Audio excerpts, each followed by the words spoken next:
Balik sa GMA Regional TV Live mga kapuso. Samtang nagkaduol ang Pasko, siguro daghan ato ang naghinam-hinam gyud sa lami ang lutong bahay.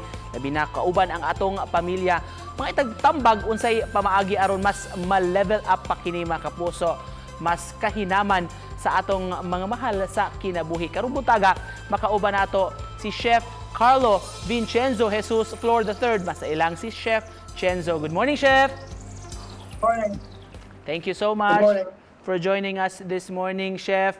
At what age man ka murag na interesado nga magluto?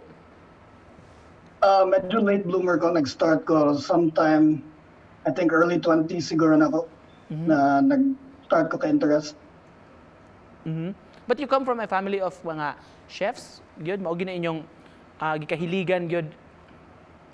Hilig sila tanan mo luto. Ang akong mama mo nag-chef. She used to own isa ka bistro dito sa Cebu. And then, medyo ni-transition siya line of work. Yeah, later on, ako na sa So may specialty ni mo, Chef? hilig ko sa mga basics, hanggang fundamentals sa cooking.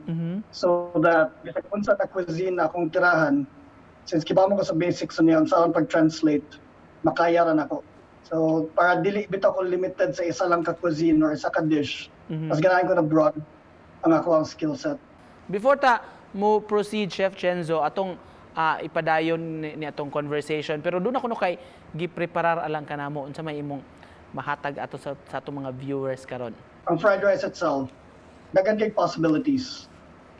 Kung tanan mga rice-eating countries, nasa ilang ko galingong paagi na magluto sa fried rice. Hilig mo gamit og fried rice para mo upcycle og mga sobra-sobra. Sobra. Kay ang fried rice yun, mamanay paagi bitaw sa manay isa ka paagi na medyo magamit na to ang mga salin-salin na food. Ang mga salin-salin na rice. Kanya ma-improve na to ang lasa.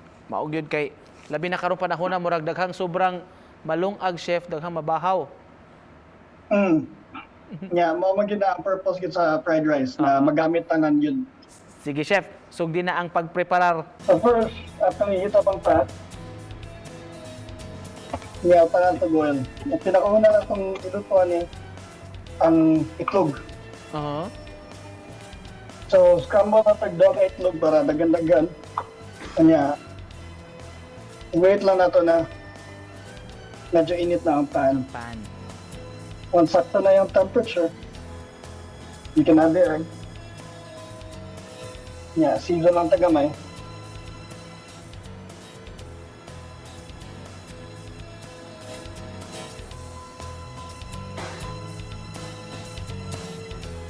Ang tanong scrambled egg, ang technique yun na niya is mag-tweak ang move para even ang iyong cooking. Kung paluto na siya, ang tao na ito, bali na itong tweak. Pwede na natin iluto ang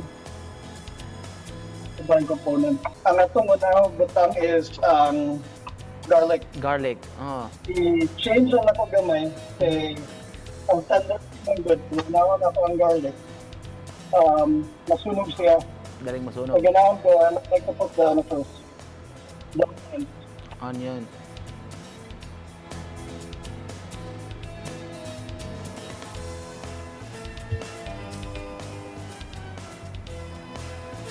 Ito lang siyang isama kong tawag is sweat. Amo ni termino. Sweat din na, Chef. Marang terminal niya.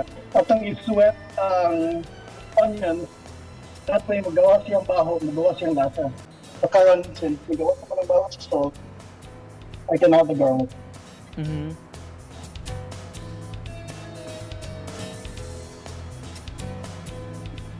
Now, normally on fried rice, wok ang gamitin ng gano'n. Gamitin ng luto.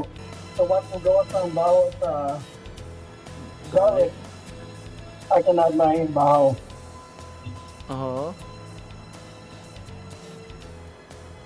Mas nindot ang fried rice, mas nindot ang baho.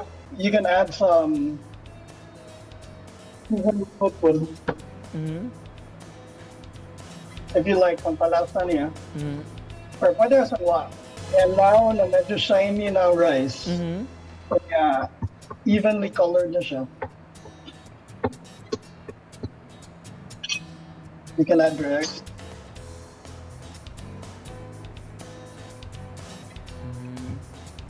Yeah, some of the